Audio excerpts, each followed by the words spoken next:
It's hard to describe how devastating the tornadoes that hit Kentucky were. One tornado of at least 5 was on the ground for 200 straight miles without lifting up. It's left thousands of people without homes. It almost wiped 3 entire towns off the map. It's killed 77 people, and my dad's hometown is basically gone. This was a place that was a safe place for me growing up, where my granddad would put me on his tractor and drive me around, where they grow enough corn to feed the rest of us, his extended family, for a year every year. So a real special place, a small town, about 2,700 people. Now 75% of all homes there aren't just harmed, they're gone. This tornado didn't just take the roofs off houses, it exploded them around the people inside. So this happened to people that I know. I have an uncle who lost 2 of his first cousins, and this is after he lost my aunt to cancer earlier in the year. I mean, it's been real tough on our people, but while we are down and while we're in pain, we're not broken, and we're not gonna break. So we're gonna get ourselves up thanks to some help from some new shoes, and we're gonna move forward, one step in front of the other. Well, I appreciate that, Governor. And then what was it like when Coach Calipari reached out to you and said, "What can we do?" And what was your response to him?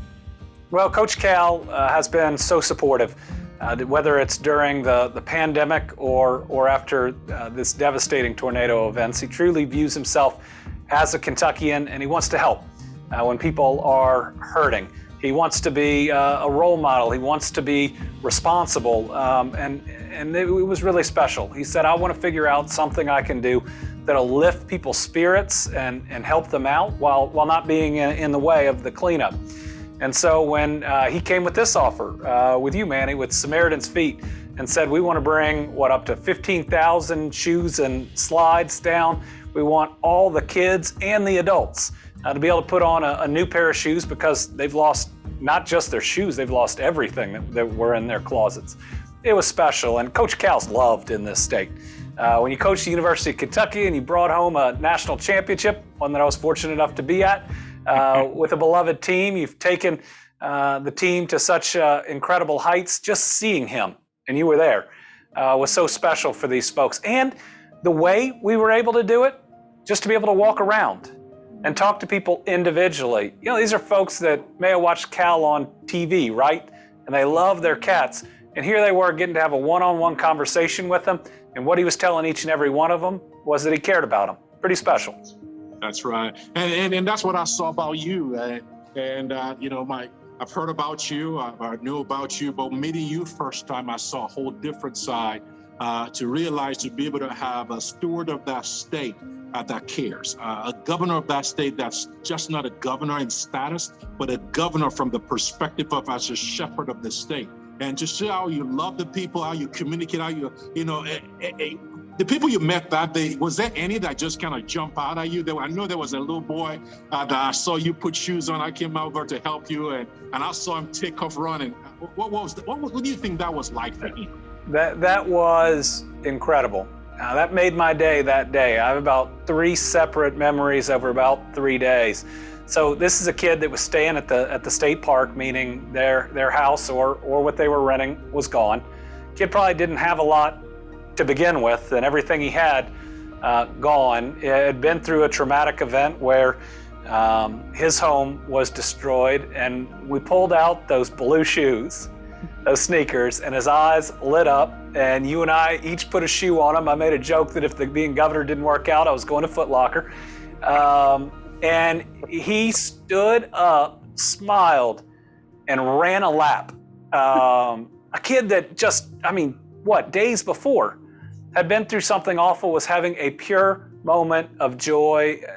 Pretty amazing. You see a little bit of God in that moment. I'm sure for you, it makes it all worth it.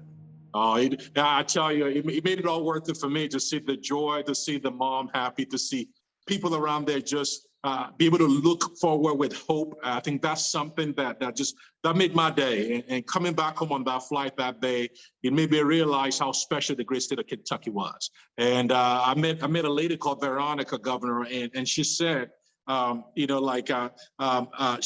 in our home, she went in the bathroom and put 2 mattresses on top of our kids, and she was going to stay on top. I didn't care if I made it, but these kids needed a chance to survive. And when God allowed her to make it through that, and then she heard what we were doing, she said, I had to come volunteer. What was that like to see people that lost everything could come and serve people that were still going through grief? What kind of message that sent to you?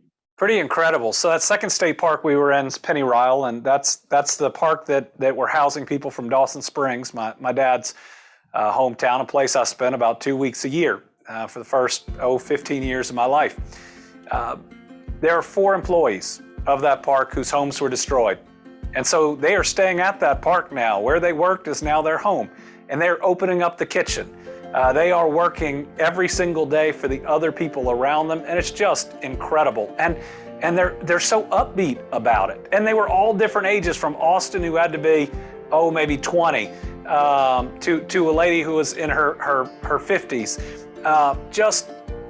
The care, and it never even dawned on them, right, that they could sit back and other people take care of them. This is what they do, and it just, again, a really special thing to see. One of them said, I'm a part-time server out here, so I'm helping to open up the kitchen each day. She said, I've been trying to become a full-time server for years, and I don't know if you saw this, but I called over the park director and I said, I want you to meet this lady. She's your new full-time employee. Oh, man. You're the best, Governor. You're the best. Well, she'd earned it. I tell you what, I know before I left there, I told you about something that we just did with Governor Bill Lee and Maria Lee down in Kentucky, down in Tennessee, where he identified 9 of his most distressed counties. And I know, living there, what will it be like for people in the state to be able to see their governor when the time is right, be able to kind of humble themselves and to be able to wash their feet and put shoes on them and look in the eyes of those children? What type of message do you think that was sent to people in the state of Kentucky? So, my granddad, whose hometown again was hit, was the Baptist preacher there, and they were actually in a foot washing church. So that has a literal meaning to me as well. But to be able, first of all, to go from just a disaster to areas that just need a hand up, right? That just need an outstretched arm that says, I know things have been tough. Let's see what we can do. Is special. And we got a lot of areas like that in Kentucky. While we just had our best year ever for economic development and our future looks bright, there are still too many counties and too many neighborhoods in some of our cities that haven't seen enough prosperity in far too long. And sometimes just a little spark of hope, people saying, we care about you, maybe a new set of shoes for somebody that otherwise wasn't going to get them. It can be a special thing. So I look forward to that. It's as meaningful in showing that you care and that individual has real value, because every individual has value. Every individual, a child of God, equal in his or her eyes. It's a way to show it. Well, you said if the governorship doesn't work, you want to go work at Foot Locker. I think if it doesn't work, you can be a preacher. Well, I may see if you have any openings at that point, Manny.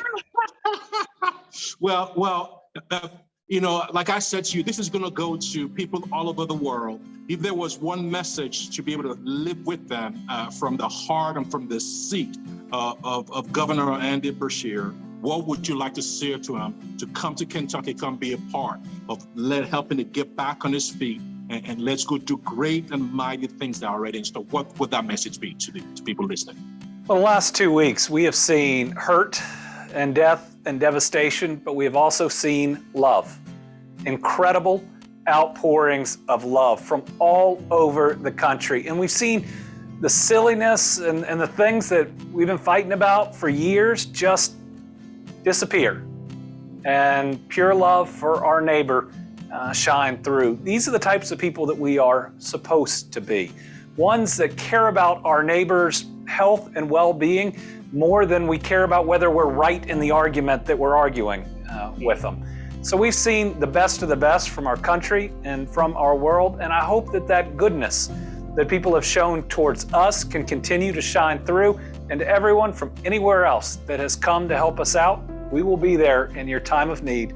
We will not forget it. We are grateful. Thank you very much. Thank you so much for your time today. And may God keep strengthening you and blessing you, giving you the energy you need to get to these next few days of the year and also in the new year. Look forward to staying in touch. Thank you to you, Manny, and thank you to Samaritan's Feet for all the great work you did in Kentucky.